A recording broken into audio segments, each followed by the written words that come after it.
Hi, I'm Danae, Shanti, and welcome to Story Time. This time we're going to work with the formula in a very interesting story. The formula, the hero's formula, is who are you at the time? What is the predicament that you're facing? How do you ask for guidance? What do you choose from the guidance you've been offered? What action do you take? And then what are the results? So I'm going to take you through a story that I lived through. Obviously, I'm here, and show you how I used this formula in the spur of a moment, unexpectedly, when I didn't even know what was happening.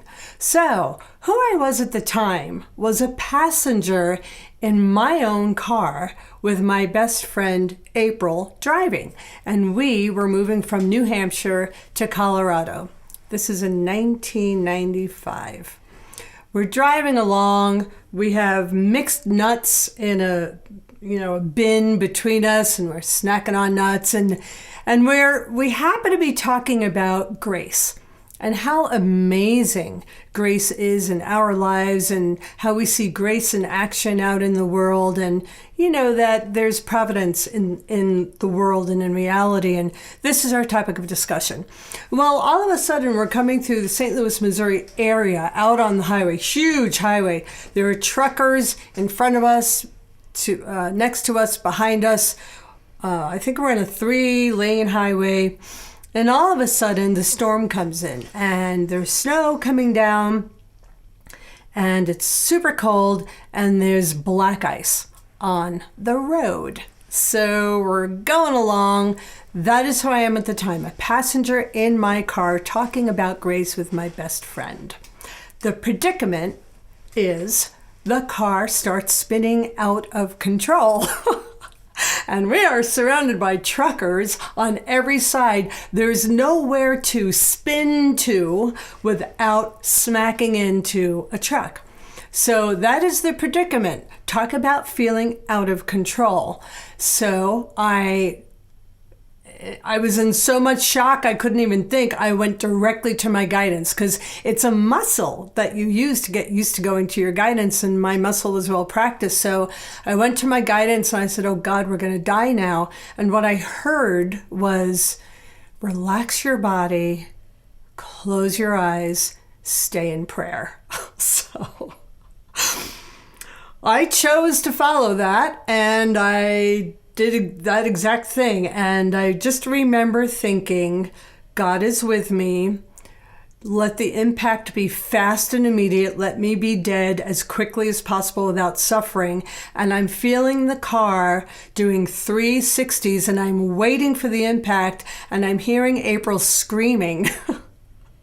And I'm following my guidance. And all of a sudden, so that I chose to follow that guidance, like, okay, just follow the guidance. And the action I took was to stay in that state and not open my eyes and try and control anything, but just stay in that state of surrender. We're spinning and spinning and spinning and spinning. And all of a sudden, if you've ever seen The Wizard of Oz, when all of a sudden the house lands with a thump, that was us. The car landed with a thump, with the tail end of the car up on an embankment and the nose of the car pointing down into a snowbank. And I opened my eyes, and April and I looked at each other, and simultaneously we screamed, awesome! I think because we were in shock and we were amazed that we were alive, and we were very connected. And as I looked at her screaming awesome, I saw nuts bedecking her hair and all over the dashboard, and I was covered with nuts. So we jumped out of the car because we were amazed that we were alive, and she was a photographer at the time.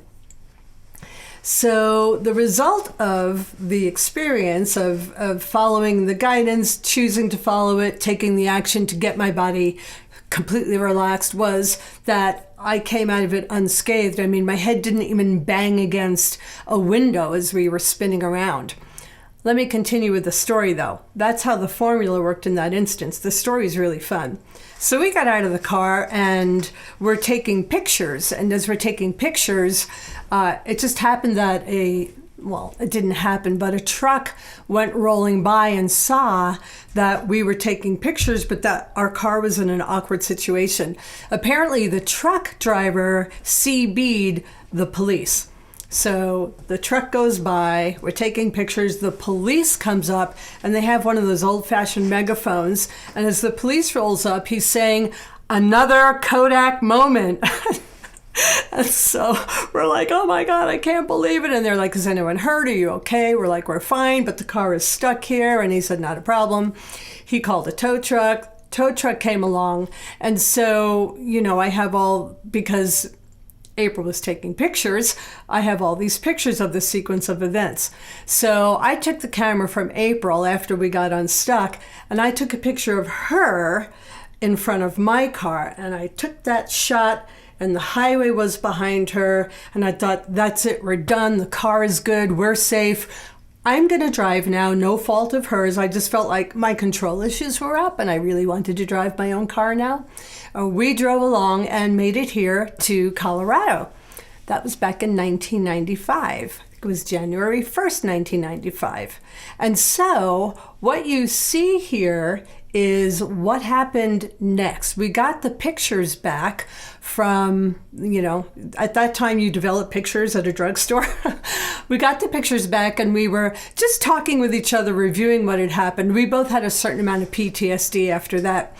And we're looking through the pictures, talking about the experience, and all of a sudden I come across this picture.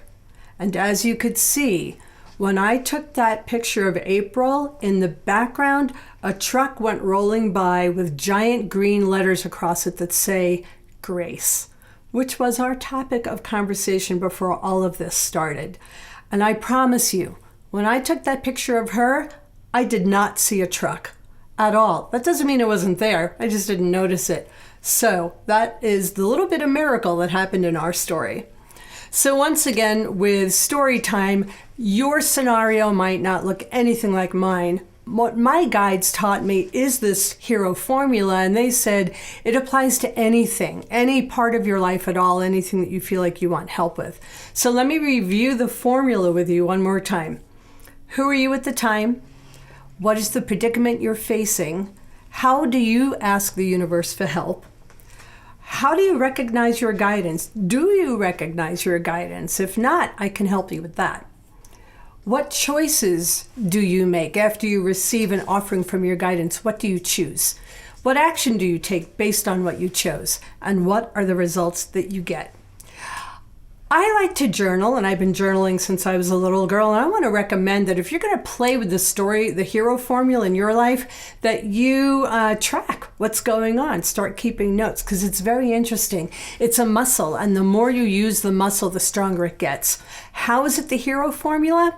Because you're letting go of your mind and your analytical way of trying to figure something out, or your control issues, or whatever they are, how you get in your own way. And you're reaching inside for your guidance, for your divine intelligence to step forward as the hero in your life and guide you through a situation. So the hero is within you, and this is the hero formula. Let me know how you're doing with it. Here's my contact info. I'd love to get your stories, and maybe we'll start a group on Facebook and keep in touch with each other. So until then, next Sunday, I will see you. I wish you a lovely week, and see you next time.